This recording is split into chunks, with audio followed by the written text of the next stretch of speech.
Baik, selamat malam, pagi, siang, sore, malam.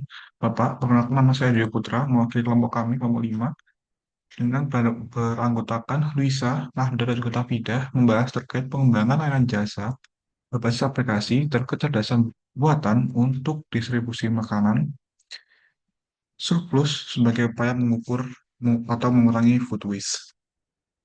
Jadi dimulai dengan business description kita, diawali dengan background yang mana terdapat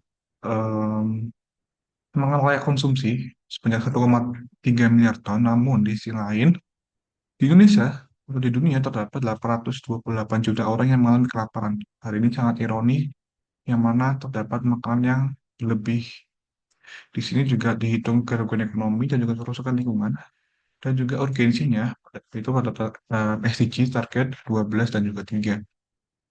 Dan di Indonesia sendiri, Indonesia merupakan peringkat kedua yang menghasilkan makanan sisa terbanyak dunia, yang mana ini akan menghasilkan stakeholder konflik dari sisi pemesan, sisi konsumen, dan juga sisi problemnya.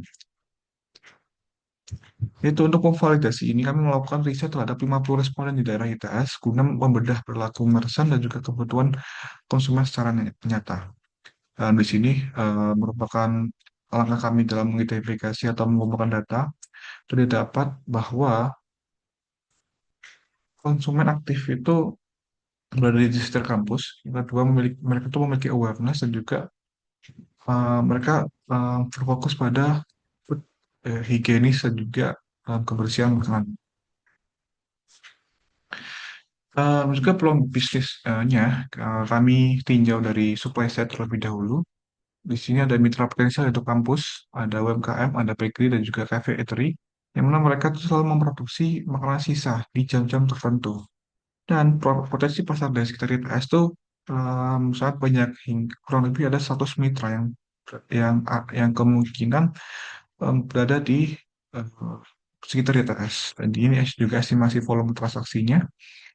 Dan di sisi demand, yaitu di sisi mahasiswa sendiri, itu kurang lebih dari 3,6 juta mahasiswa di Indonesia, terdapat 6.000 mahasiswa di ITS, dan juga memiliki rasa sensitif terhadap budget, daily consumption needs, dan juga lack of real-time info.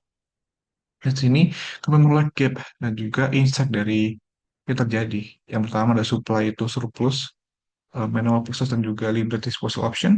Dan dari sisi demand, kita melihat adanya kebutuhan yang terkait budget dan consumer needs. Sehingga replate di sini tuh menggabung atau menjembatani antara dua gap tersebut. Dan di sini mengapa bisnis kami itu layak dikembangkan? Yang pertama itu posisinya membantu pelaku usaha seperti restoran, kafe, dan juga convenience store dalam mengurangi kerugian akibat makanan yang tidak terjual. Di sisi konsumen, itu akan memperoleh makanan dengan harga yang lebih terjangkau melalui sistem diskon.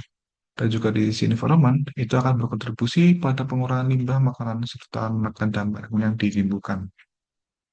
Di sini kami generate SWOT atau kekurangan dan kelebihan. Dan setelah itu kita masuk ke produk overview-nya. Ini produk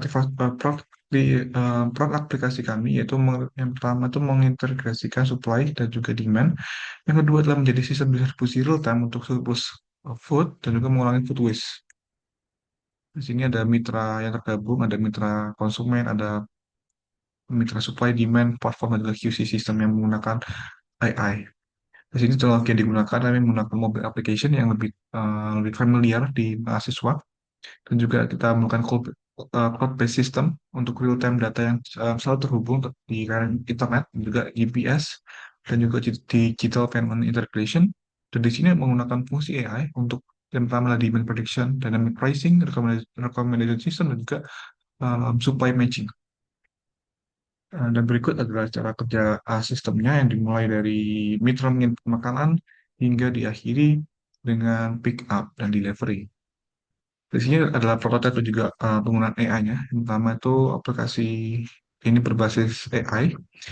Eh, Jadi untuk interface-nya itu kami akan sesuaikan dengan hal-hal yang sudah familiar seperti GoFood, Gojek, dan juga ShopeeFood, yang mana memudahkan user untuk nantinya menggunakan aplikasi kami. Dan juga Anda kami menggunakan AI Dynamic Pricing System yang akan otomatis mengurangi dan em, mempercayakan harga-harga ini ke AI agar sesuai dengan jamnya di sini. Dan juga ini ada untuk pick up flow screen-nya, dan juga ada user profile, dan juga smart rekomendasi sistem sesuai dengan apa yang sering dibeli oleh user. Di sini jika kita lihat dari landscape, di sini kami membandingkan dengan dua kompetitor yaitu Supus Indonesia dan juga GoFood atau GrabFood yang mana dihasilkan bahwa pertama itu dari segi prestasi yang hybrid lokal kampus yang mana kita berfokus pada ITS saja. Yang kedua itu efisiensi biaya melalui self pickup tidak menggunakan jasa perusahaan antar. Yang ketiga adalah keunggulan teknologi AI dynamic pricing-nya. Dan di sini di sisi marketing, yang pertama kita bagi segmentasinya mengenai demografi, geografi, psikologis, psikografi, dan juga behave. Yang target utama kami adalah segmen yang besar, yang mana fokusnya pada minta S dan juga terkait dengan mahasiswa. Dan juga ini adalah digital marketing planning kita. Itu kita berfokus pada channel-channel berikut, mulai dari Instagram, TikTok, WhatsApp Business, Google Ads, dan juga SEO. Dan juga kita fokus ke marketplace di App Store untuk aplikasi kita, App Store dan Google Play Store, Linktree, Shopee, dan juga GoFood, dan lain-lain. Sini adalah targeting customer dan juga digital marketing planning kita, serta KPI yang akan kami um, coba achieve, dan juga manajemen organization. Kita lanjut ke manajemennya. Di sini untuk struktur inti yaitu berhasil level ada CEO, ada COO, CTO, CMO, dan CFO, dan juga ada alur atau struktur pada operasional dan juga kontrol QC-nya, yaitu um, menargetkan pada kurang lebih 100 mitra di ITS, dan juga berikut adalah SOP pada QC hybridnya. Selanjutnya akan terkait kebutuhan sistem kerja, terkait fasilitas dan alat yang kami gunakan, dan juga sistem kerja yang akan baik dan juga ke depannya. Dan selanjutnya adalah pada unsur legalitas dan aspek hukumnya. Apakah nantinya uh, aplikasi kami itu akan layak, dan gimana cara untuk menggunakan aplikasi ini di mata hukum dan juga legalitasnya. Dan juga ada terdapat strategi pengelolaan SDM. Dan pada terkait finance-nya, di sini kami mencoba untuk breakdown terkait apa saja modal awal dan juga kebutuhan Apex dan OPEX-nya. Di sini untuk fiskalnya beda sekitar 118 juta, dan variable cost terdapat 22 juta.